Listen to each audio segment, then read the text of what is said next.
Hello and welcome to Bible Bites Daily.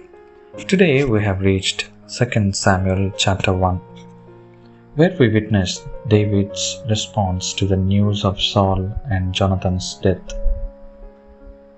In this chapter, we find a poignant lesson about finding grace amidst grief.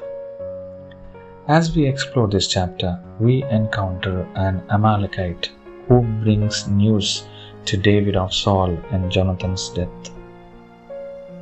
Despite Saul's troubled relationship with David, he mourns the loss of both Saul and Jonathan deeply.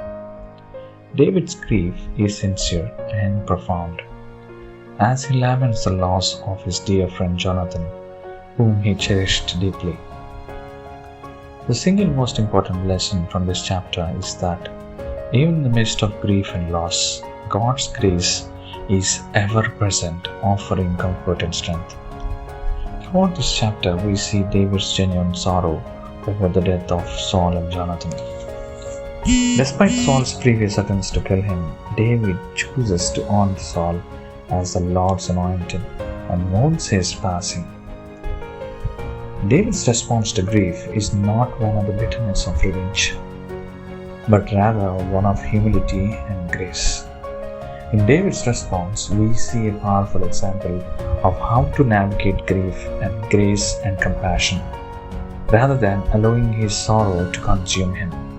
David turns to God for strength and comfort. He channels his grief into a beautiful lament, expressing his love and respect for Saul and Jonathan. In times of grief and loss, it can be easy to become overwhelmed by sorrow and despair. However, as followers of Christ, we are called to respond to grief with grace and compassion, just as David did. We are called to lean on God's strength and trust in His promises, knowing that He is always with us, even in our darkest moments. Thank you for joining us today. May God bless you all in abundance.